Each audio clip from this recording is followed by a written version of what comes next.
Ken Carson dropped his album A Great Chaos finally on Friday the 13th, and after multiple listens, we're gonna go ahead and tier list the album front to back. You guys already know how this goes. We got 5 tiers. We're gonna do the album in order, front to back. Let's go ahead and start with Green Room, which is actually an intro track that I was pretty much sleeping on first listen, but that little synth or whatever's going on in the background is a beautiful touch, and I think the song, verse-wise, as he goes on, gets better and better. It will stay in rotation. It's still one of the better tracks on the album. And Jennifer's Body is really the first banger on the project, and while this was like the most famous snippet going into this album, and maybe there was a little bit of snippet syndrome, we knew how hard this beat was going to be, and I'm glad he added those pauses. For me, it was the cutoff into that last chorus that was like the peak of the song, and I don't think this is the best verse on the project, but it's a great chorus. It's one of the best beats we've heard all year. This song has crack in it. Lots of these songs are just 2 minutes, 2.5 minutes, very quick to the point. There's lots of almost sped up type songs. It's very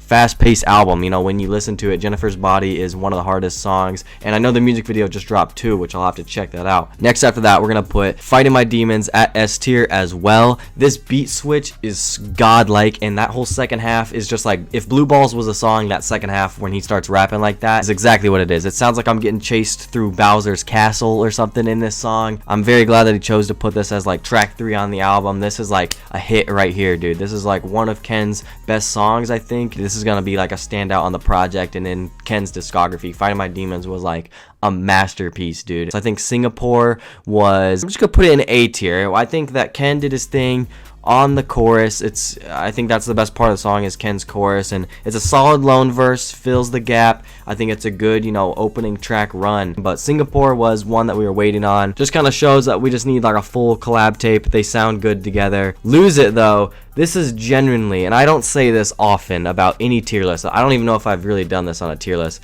I genuinely think Lose It is one of the worst songs I've heard in a long time. But when I heard Lose It, I was genuinely like, I had to take a step back, pause the album. No way he released this. Like, I can't believe this is real. I know some people want those thundering 808s, which was a lot of songs on this track list. It was a very loud album. I just can't listen to shit that sounds like ear rape like that. I can't do that. It's not for me. To me, it's like a 2-minute blur. Ken Carson just doesn't sound good on that at all. It's so bad. I'm sorry. Hardcore. This song is really catchy for how repetitive it is, so that's why I'm gonna give it a B. Otherwise, I give it a C. I think I still like it in context of the album. I felt like if you wanted to put these type of jump out the house type songs on the project and these very hard-hitting 808 songs, back to back, that's cool. I felt like you maybe should just picked Hardcore and maybe not Lose It. But Me and My Cup at A tier, which is actually the longest song on the project, and it really didn't even feel that long. I like the performance that Ken gave, that this is like a textbook A Great Chaos sound. Like, this is exactly the sound that he was going for. Kind of grungy beats here and there, kind of distorted at times.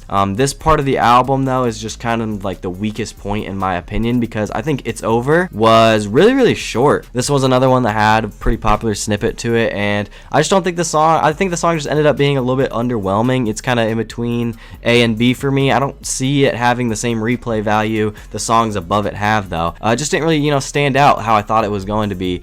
So maybe my expectations were too high for a few of these tracks. I think Succubus was also a B tier. I like that he switched it up and got more melodic on this track. He did that on a couple songs, which was kind of nice to hear. He wasn't really doing the same thing over and over again. Maybe it was kind of like a recycled beat, because I do think a few of these tracks sound the same on the project. Paranoid, this is the best Ken and Lone collab on the project in my opinion. It turned out to be really nice. I know people wanted the sped up version. I think how we got it is completely fine. I think this is the best Lone feature out of the 3. Great hook from Ken. We knew that Kill Tech was another big hitter snippet. I think that song is going to continue to do well, and I think this one pulled through for me. I thought maybe I liked Singapore more. I couldn't decide, but now we're on to the next day. I've got a few listens. Paranoid is really catchy. This is like a staple in Ken Carson's discography, I feel like. Pouring Out the Syrup, I'm gonna go ahead and give this one also a B. Kind of that A Great Chaos type beat, type sound that he was going for. Quick little 2-minute song, solid performance.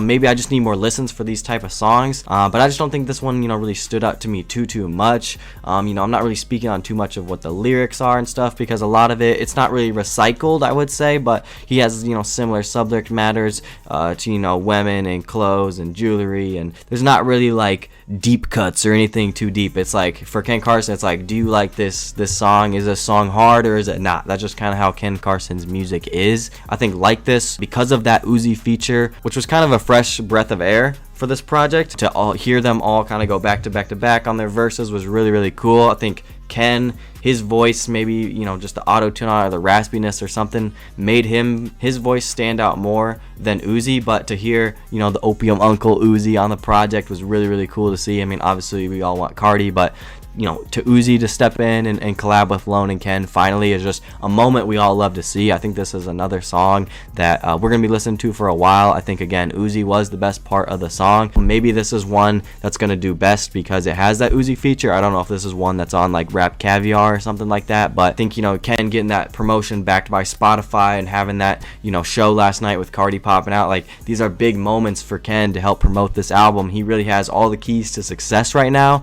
Being on the Opium label, this is his chance to grow out of that underground, and like I said, I think this album's going to sell like 20 to 30k. But to get back to the songs, Overtime was just another kind of B tier solid album song. I can't really, you know, complain. And Vampire Hour, kind of the same thing. I think the last two songs, Overtime and Vampire Hour, were good, not like uplifting, but they're just kind of maybe more happier songs. But this last leg of songs I gotta get into, man, is like the peak of the album in my opinion. Nightcore is possibly my favorite on the project right now. I really love how this snippet turned out. I think that the hook is really fun. It's just a very, very happy song in my opinion. It's one of Ken's best performances in a while. His voice as well kind of just sounds different on this. It sounds more auto-tuned, higher pitch, you know, almost kind of like a baby voice in a way. And so it was good to hear that he didn't sound the same on every single track, despite a couple of the beats sounding the same. But Nightcore is just such a fun track. It's very infectious right now. Gotta throw that one up in S tier, and I think Nightcore too. I think it's gonna be a very strong A tier. This one right here is one of the more melodic performances, similar to Succubus. I'd say this is a better version of Succubus, you know, when it comes to melodic performances. A few of these songs turned out to be way better than Snippet, which is great to hear. It was great to just hear the crispiness of those MP3 files in my ear. Finally, we don't have to listen to low quality versions of snippets. And Nightcore 2 and Nightcore 1 back to back, in my opinion, are better than Freestyle 1 and 2 and 3, dude. I don't give a damn, and I'm a big fan of Extended and the old Ken Carson work, but I think just Nightcore, when we come to Ken's song series that he has on his album, I'm taking the Nightcore series. Those were so hard back to back. My most anticipated song going into the album also sounded way better than the snippet. Rockstar Lifestyle was Codeine Sipper, and this song is insane. Another highlight on the track list, arguably the best song as well. I just think that little intro to the track into the beat drop was so fire. I didn't really like the blaring 808s and the grunginess every single song. All that kind of just ended up blending into me, and that's why I have a couple of these songs at B tier. A couple of songs fell flat for me. Not that they sound terrible. I'm a fan of Ken Carson. I want to see him win. But Rockstar Lifestyle was, in my opinion, a switch up, and he felt like he did something different. Lyrically, I think this is the best song on the project. Talking shit to the label. We don't need promo, and just I felt the confidence on the last song. And then lastly, I Need You is also an S tier. I think that's always been one of Ken's best songs, and I think that this was just a high energy, just fun track, man. I just love this one. It's one of my most played songs of the year, to be honest, and whenever Ken introduced those like ad-libs was so hard, and he did that so well on this track, and he did that on a lot of songs on this project, which I really, really love. The highlights at S tier and even A tier are high, and I really, really like those songs. It's great music from Ken. We got plenty of grails. I think this is a very, very solid album. I don't think Ken's made a perfect album yet, but again, he delivered, gave us bangers. There's so many hard tracks on here. But that's pretty much my tier list. Shout out Fitz Bryce for making this tier list. Actually, I always use his tier list, man. That's the GOAT. That's the homie. I'm working on getting the reaction to you guys. It's blocked, but either way, I just want to upload again on the main channel. Sorry for the lack of uploads. I've been busy with work and school and that type of stuff, but we are back on the grind. Road to 2K. We're right there, so make sure you guys are subscribed. I have a Twitter, Instagram. Go check me out there, and I'll catch you guys soon. Peace.